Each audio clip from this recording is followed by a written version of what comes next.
Video में आगे बढ़ने से पहले एक रिक्वेस्ट है, हमारे ये और दो भी चैनल्स है तो इन दोनों चैनल को भी प्लीज़ सब्सक्राइब कर देना। इन दोनों चैनल के ऊपर भी डेली मैं आप लोगों के लिए वीडियो पोस्ट करता रहता हूँ। तो इन दोनों चैनल का जो लिंक है इस वीडियो के डिस्क्रिप्शन में आप लोगों को मिल जाएगा, तो प्लीज़ ये दोनों चैनल भी सब्सक्राइब कर देना।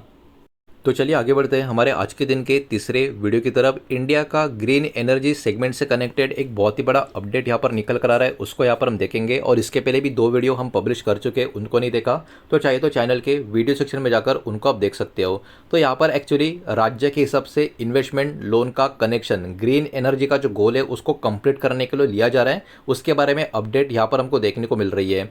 तो एक्चुअली हमारी जो भारत सरकार है वो कहीं ना कहीं 2 लाख करोड़ का 50 साल का इंटरेस्ट फ्री स्टेट इन्वेस्टमेंट का लोन जो है रिन्यूएबल एनर्जी प्रोग्रेस के लिए यहाँ पर देने का बात निकल कर आ रहा है। और ये कहीं ना कहीं जो पूरा का पूरा सिनारियो होगा वो एक special assistant to state for capital investment का जो प्रोग्राम है उसके अंतर्गत यहाँ पर किया जाएगा। अब इन सब के पीछे का जो रीज़न है, जो टारगेट है वो एकदम सिंपल सा है कि एनकरेज करना राज्यों को कि क्लीन एनर्जी और भी तेज़ तरीके से अडॉप्ट करना शुरू कर दे और हमारा इंडिया का जो एनर्जी का सिक्योरिटी है उसको यहाँ से और भी हम इम्प्रूव कर ले। इसके कारण कहीं ना कहीं हमारा जो फ्यूल इंपोर्ट करने का चीज़ है, हमारा डिपेंडेंस जो इंपोर्ट के ऊपर है उसमें भी कहीं ना कहीं कटौती यानी उसका रिडक्शन होता हुआ नजर आएगा। तो ये सारी चीज़ इसके वजह से होते हुए आपको देखने को मिलेगी। अब इसके वजह से पॉसिबली जो पॉजिटिव इंपैक्टेड कंपनियां स्टॉक जो हो सकते हैं उनके नाम भी यहाँ पर हम देखेंगे, लेकिन किसी भी तरीके का बाय सेल का रिकमेंडेशन नहीं है, ना ही इन्वेस्टमेंट का एडवाइस है। जो भी कंपनी के नाम या स्टॉक के नाम मैं आपको बताने वाला हूँ। तो इस लिस्ट में Tata power, Adani green energy, JSW energy, Suzlon energy, NHPC ये कहीं ना कहीं बाजार के फोकस में बने रहेंगे।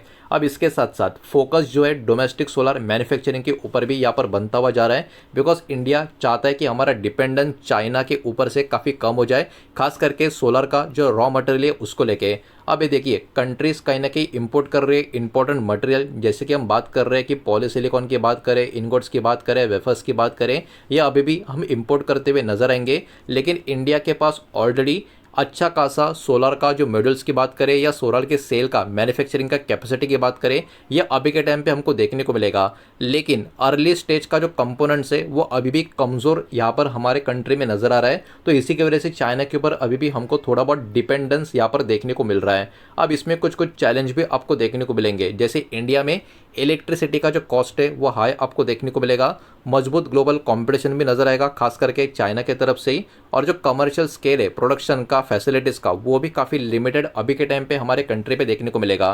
काम तो इसके ऊपर चल रहा है, लेकिन इसका जो इम्पैक्ट है अगले कुछ सालों में नजर आएगा। तो अभी के टाइम पे जो भी प्रोडक्शन फैसिलिटीज़ है कमर्शियल स्केल का वो भी लिमिटेड आपको देखने को मिलेगी। तो इस खबर के कारण भी बहुत सारे कंपनी के ऊपर बेनिफिट माफ कीजिएगा निकल कर आ सकता है। वो स्टॉक के नाम अगर बात करें उसमें Waaree Renewable Technologies, Premier Energies, Tata Power, उसके बाद अदानी एंटरप्राइजेस, उसके बाद बोरोसिल रिन्यूएबल, इनके ऊपर कहीं ना कहीं बाजार का फोकस यहाँ पर बना रहेगा।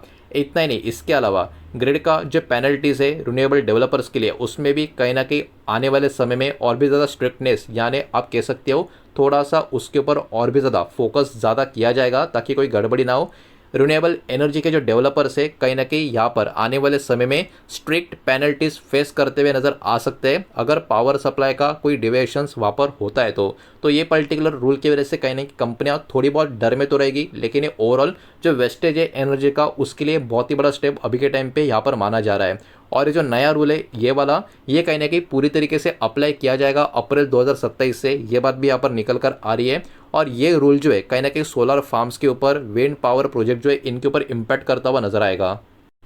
अब इसमें कुछ डेवलपर्स के कंसर्न्स भी यहाँ पर बताए जा रहे हैं, जैसे कि सोलर और विंड पावर जनरेशन है वो एक्चुअली नेचुरली अनप्रेडिक्टेबल आपको देखने को मिलेगी। मतलब यहाँ पर फिक्स नहीं होता कि इस दिन हो जाएगा उस दिन हो जाएगा, ये नेचर के हिसाब से थोड़ा बहुत चलता हुआ गेम आपको नजर आएगा। इसलिए सोलर और विंड पावर जनरेशन में कहीं ना कहीं प्रेडिक्टेबल होना बिल्कुल भी सही नहीं होगा। उसके अलावा स्ट्रिक्ट कॉम्प्लायंसेस हो जाएंगे जो अगले साल से होने वाले हैं, उसके कारण फाइनेंशियल प्रेशर भी डेवलपर्स के ऊपर बढ़ता हुआ नजर आ सकता है।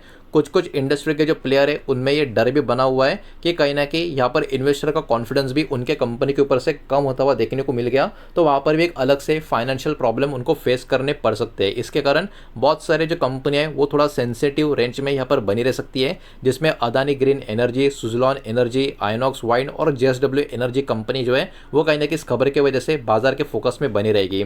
अब इसके अलावा और भी कुछ पॉइंट्स है वो भी देखेंगे, लेकिन वीडियो को प्लीज़ लाइक कर देना, वीडियो को शेयर कर देना, पहली बार चैनल पे आ चुके हो तो चैनल को भी सब्सक्राइब जरूर कर देना। अब मैन्युफैक्चरिंग और कंपटीशन का चैलेंज भी यहाँ पर आपको नजर आएगा। देखिए इंडिया आगे तो बढ़ रहा है लेकिन अभी भी बहुत ही अच्छा खासा डोमेस्टिक लेवल का जो प्रोडक्शन है वो हमको देखने को नहीं मिलेगा। खास करके जो इंपॉर्टेंट सोलर मटेरियल्स होते हैं उसके लिए अभी भी हमारी डिपेंडेंसी थोड़ी बहुत अदर कंट्रीज़ पे आपको देखने को मिलेगी।